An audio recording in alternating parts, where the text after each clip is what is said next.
Hey there everybody, MrProvines here again with another one of my Redstone episodes. And today we are in 1.3 creative mode, snapshot week 27, and I'm going to be showing you a quick little thing involving tripwire and empty minecart detection. Now, I wouldn't be surprised if this has been done before. It's not that complicated, but I think it'd be nice to show a new version. So in previous versions of Minecraft, in order to detect an empty minecart, as many people may know, I put videos on it in the past, you had to use a detector rail and a delay. I love this new sorting thing. It is honestly the best. It makes it so much easier to figure out what it is you're doing. So you had to use a detector rail, and so originally what would occur? Put a minecart here. Need to put a minecart there too. Sorry, rail there. So originally what happened is if you had a minecart go, it would switch and this would power it with a person in it or not. But what you were able to do is, since empty minecarts move slower, I'm not going to build the whole thing, there's other videos on it. There's a certain speed. Minecarts traveled slower than non-minecarts, or sorry, minecarts without people in them, and so you were able to basically make a timer, something like that, where if it was empty, it wouldn't trigger. It would trigger too slowly, but if there was a player in it, I'm not sure if I'm going to get it, but if there was a player in the minecart as such, it's too slow, but you get the idea. It wouldn't flip in time. However, now with the new system, we have tripwires, and an interesting thing about tripwires is, since you can place them at different heights, you're able to trigger things now based on entity's height that you weren't able to before. You were always able to trigger things by entities being in a certain area, but never based on how tall they were. I'm sure this will come into play also for animals in minecarts and mobs in minecarts, but we will see as time comes. Anyhow, this is the much simpler design than figuring out the timing for that one. It was complicated, it was clunky. This all it requires is a 1 tick delay from a torch and a tripwire. So when we trigger this minecart, it goes around the track, never hitting the tripwire. However, if a player, am in it, it hits tripwire and we go right over the track.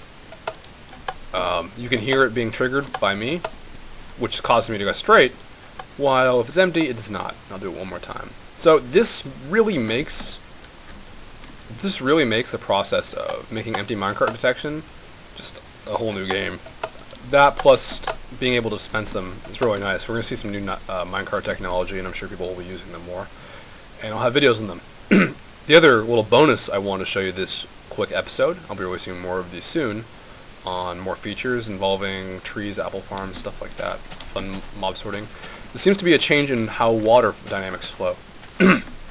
So water will always seek downhill, but never before would it do it such a like this. You can now dispense water from dispensers if you do not know. When I dispense the water, it actually makes a straight left turn. Yes, cow. Despite there being no blocks here to direct it, it actually does not continue straight, but holds a hard left. And we'll see that if I expand these pathways, it'll go to both. And furthermore, if I expand a third pathway, it'll go to that as well. It will always go to the one that's the nearest, so if I was to put these out one further, it would not seek them out. But this does allow for some interesting manipulation of how water flows. As you can see, this just doesn't, this looks rather odd, I personally think. But it's how water now flows. So if I close that one up and I take it on, take it off again, water only flows 2 ways.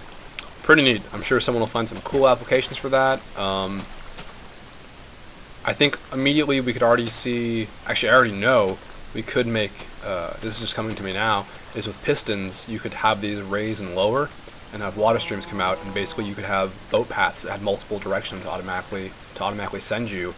So you press a button, and it would either send you one of 3 ways based on the piston delay. And as we talk about that, I think I'll make that for my next video. I think that's a cool idea, to have variable boat stuff. I don't know, it's just kind of interesting, all from one water source. Anyhow, I hope that some people can find this useful. I know finding a way to get your empty minecart back into your Pez dispenser has been a problem for a lot of people, and pest dispensers will still be very useful as of this new patch. So as such, this should make it, this is honestly, you can be completely redstone illiterate and still make this little thing. It's about as simple as it gets. Anyhow, that's it for today's episode. This is MrProvines, and as usual, I hope you enjoyed.